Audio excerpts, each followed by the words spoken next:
em luxo, em riqueza, em dinheiro, em coisas que a palavra do Senhor diz que o amor ao dinheiro é o mal. Né? O dinheiro, ele é o quê? A palavra do Senhor diz que o dinheiro é a causa de todos os males. Mas como é que nós vamos viver sem dinheiro? Se nós precisamos comer, se vestir, se calçar. A gente precisa trabalhar, porque a palavra do sol, teu rosto comerás o teu pão. Mas nós temos que fazer tudo isso, mas nós temos que ter Deus. Deus tem que estar no centro, na frente. As pessoas, em vez de buscar Deus, elas querem manipular Deus. Em vez delas se deixar ser usado por Deus, elas querem usar Deus. Né? E Jesus não é assim. Nós sabemos que Jesus está às portas. Né? Eu sei que eu tenho falado um pouco de mim, depois tenho falado da palavra de Deus, mas é para mostrar que sem Deus nós não somos nada. Ele diz assim, ó, sem mim nada podeis fazer. E realmente isso é uma realidade. Porque eu já vivi o antes e agora estou vivendo isso depois. E eu sei que ainda tem mais para me viver. Né? E hoje em dia, em vez das pessoas se rebelar às coisas do mal, tem se rebelado contra as coisas de Deus, contra Deus, achando que vai ficar por isso. Né? Não fica, porque Jesus disse que aquele que perseverar até o fim é que vai ser salvo, aquele que obedecer, aquele que buscar, aquele que crê. O que ele fala? Se tu crer, tu verás a glória de Deus. Então, se a pessoa está crendo, está buscando, está acreditando, está perseverando, está olhando para o alto, para o socorro que é Jesus, e está se esforçando em compreender o que Deus está dando, o que Deus deu, o que Deus está mandando fazer para obedecer, andar no caminho estreito, porque você sabe que o caminho estreito são o caminho das prudentes, né? O caminho largo é o caminho das nécias. Então, nós temos que ser cientes de que nós precisamos buscar o Espírito Santo. É necessário que nasçamos da água do Espírito Santo de Deus, porque não é de qualquer maneira que nós vamos para o céu. Tem pessoas soltando a mão de Jesus para viver no mundo, para viver de qualquer jeito, como o mundo está ensinando, como outras pessoas que estiveram na igreja e foram para o mundo, conheceram o mundo, contaminados pelo mundo, voltaram para a igreja, aí estão tirando de dentro da igreja. Os que estão buscando. Mas Deus disse que a gente não pode ser deixado ser manipulada. Nós temos que fazer de tudo para que nós não venhamos deixar ser contaminados, mas que nós venhamos contaminar eles com as coisas de Deus para que eles possam também ser salvos, ser libertos, ser curados, ser abençoados, transformados. Eu quero ler uns salmos aqui, ó, louvado seja Deus. Grande é o nome do Senhor Jesus. É o Salmo 2, diz assim, ó. Porque se amontina a gente, os povos imaginam a vaidade? Os reis da terra se levantam e os príncipes consultam juntamente contra o Senhor e contra o seu ungido, dizendo, rompamos as suas ataduras e sacudamos de nós as suas cordas. Ó, porque se amontina a gente, os povos imaginam a vaidade? Deus diz que os povos só se amontam para imaginar coisas de vaidade. Os reis da terra se levantam e os príncipes consultam juntamente contra o seu ungido de Deus. Ele está dizendo que os reis da terra se levantam e se juntam consulta juntamente contra o Senhor. Os reis da terra tem muitos que têm riqueza, em vez de buscar a Deus, de fazer algo bom para Deus, para o reino de Deus, né, para que mais tarde, futuramente, eles possam receber espiritualmente para a alma deles, eles se juntam contra as coisas de Deus e contra o ungido de Deus, dizendo assim, ó, rompamos as suas ataduras e sacudamos de nós as suas cordas, querendo derrubar os servos de Deus, né? Aí o 4 diz assim, ó, aquele que habita no céu se rirá. Aquele que habita no céu. Quem que habita no céu? O Senhor Jesus. Ele diz aquele, ó, rompamos as suas ataduras e sacudamos de nós as suas cordas. Se juntando, tramando contra a igreja, contra o povo de Deus, querendo derrubar os servos de Deus. Aí ele diz assim, ó, o 4, é lá no Salmos 2, aí o 4 diz assim, ó, aquele que habita no céu se rirá, o Senhor zombará deles. Deus vai zombar desses que se levantam contra os ungidos de Deus, contra as coisas de Deus. É a palavra do Senhor que fala. Aí o 5 diz assim, ó, então lhe falará na sua ira e no seu furor os turbará. Deus vai falar, vai rir deles e vai falar. Aí diz assim, eu porém ungi o meu rei sobre o meu santo monte de Sião. Eu publicarei o decreto, o Senhor me diz, tu és meu filho, eu hoje te gerei. Né? Aí diz assim, ó, pede-me, eu te darei as nações por herança e os fins da terra por tua possessão. O que ele está falando aqui? Deus é o Deus que ele faz com que alguém venha vencer. Mas quando aquela riqueza é para derrubar as coisas de Deus, os servos de Deus, Deus faz com que o quê? Eu publicarei o decreto, o Senhor me diz, tu és meu filho, hoje te gerei. Deus defende os filhos dele, os servos dele. Aí disse assim, ó, Deus manda ele pedir, ó, pede-me e eu te darei as nações por herança, os fins da terra por tua possessão. Né? Aí o 9 diz, tu esmigalará com a vara de ferro, tu os despedaçará com uma vaso de oleiro.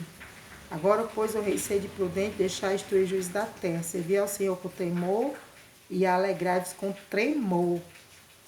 Né? Ele está dizendo isso. Servir ao Senhor com temor com temor e tremor.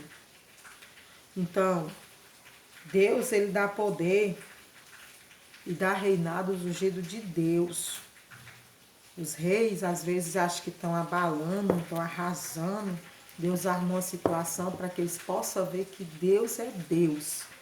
Né? Que Deus é Deus.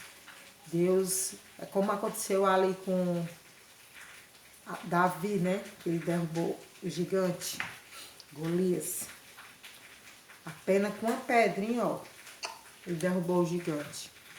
O gigante simboliza tudo aquilo que o ricão, né? O rei da terra, o bichão, a bichona, né? Então Deus dá poder e dá estratégia ao seu servo, dá direção ao servo, aquele que busca. Ele pode até passar por certo momento pelas aflições, pelas perseguições, pelas provas, pelos apontamentos, por tudo, né? Que alguém pode olhar e dizer, isso é um coitado, Aí Deus vai dar a direção estratégica para que ele venha a ser aquele que atira a pedra bem na testa do Golias, e o Golias vai ser o quê? Destruído. Porque é Deus que usa, é Deus que faz. Aí ele disse, ó, beijar o filho para que se não ire, pereça no caminho, quando em breve se acender a sua ira. Mesmo entrado daqueles que nele confiam. É. Beijar o filho para que se não ire, né?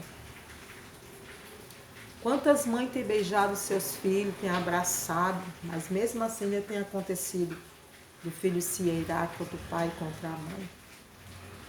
Desvalorizando o pai, desvalorizando a mãe, não reconhecendo o que a mãe fez, o que o pai fez ou faz, para valorizar muitas vezes a quem nunca fez nada por ele, porque chegou agora de paraquedas.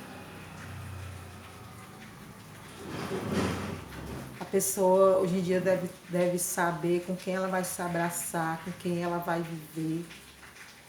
Porque hoje pode ser, todo começo é rosa, é tudo na boquinha, tudo bonitinho, tudo enfeitadinho, tudo nos cantinhos, tudo direitinho.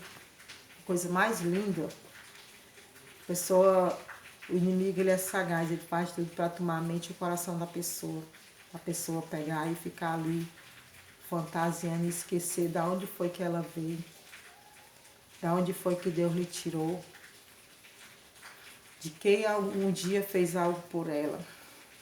E às vezes ela é tão ingênua que não sabe nada da vida direito, se deixa ser manipulada por situações irrevelantes, situações que não vai lhe trazer salvação, não vai lhe trazer conforto, somente desconforto. No começo pode ser mil maravilhas, mas depois Tantas histórias eu já conheci que começou tão lindo e no final a gente não sabe o que foi que deu.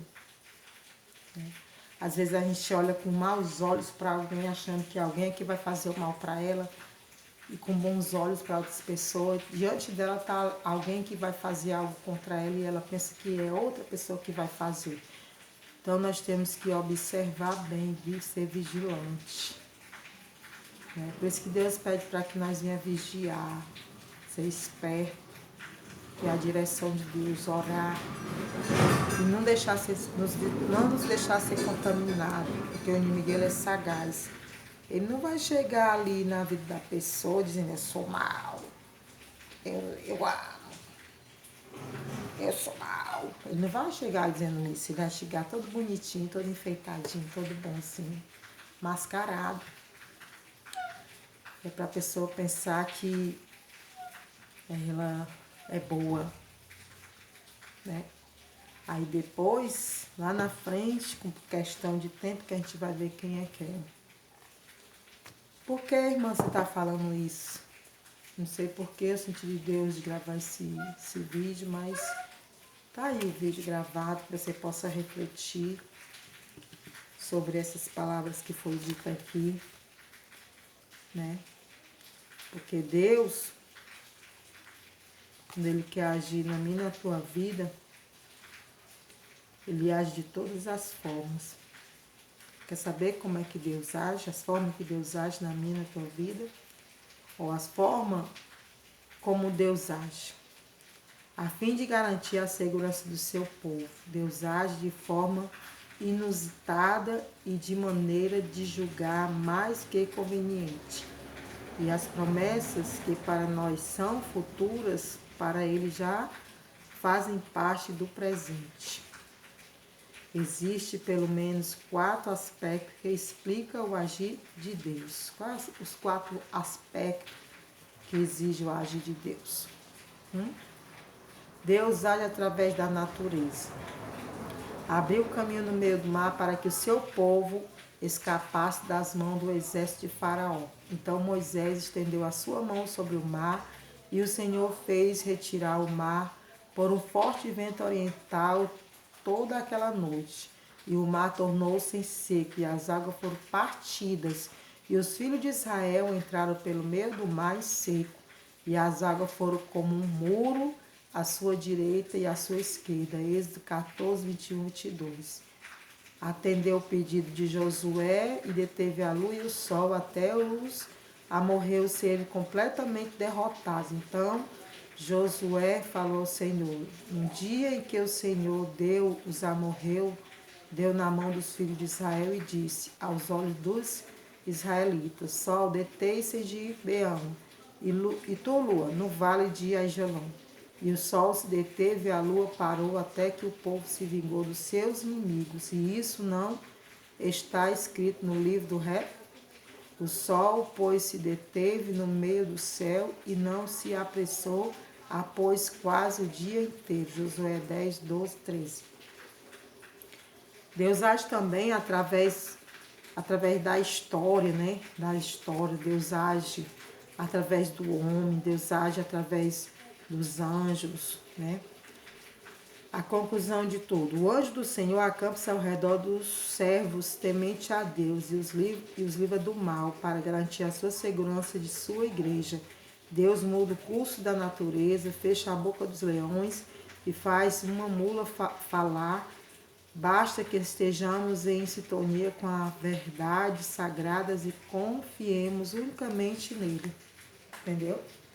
Tem todas as formas que Deus age.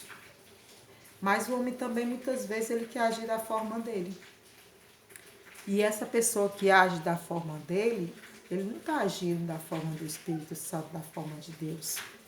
Porque muitas vezes o homem, quando ele quer agir da forma dele, é porque ele é desobediente, ele é rancoroso, ele é orgulhoso, ele é cheio de mágoa, de vingança, de ódio, né?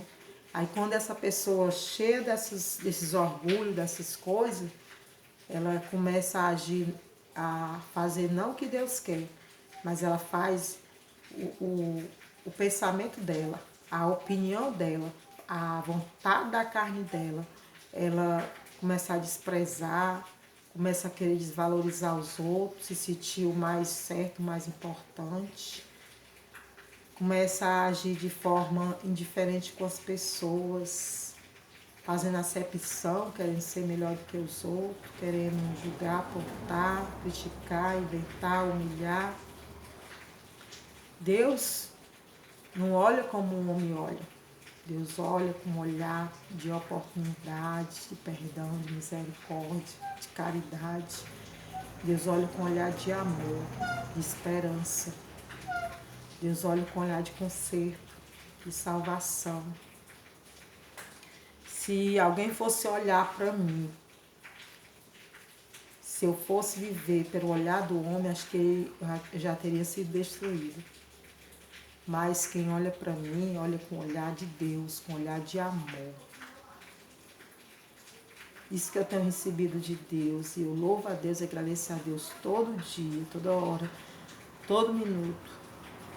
Porque se a pessoa olha com um olhar de amor, ela hoje está plantando algo que amanhã ela pode receber também, porque a gente não conhece o presente, nem o passado, nem o futuro de ninguém.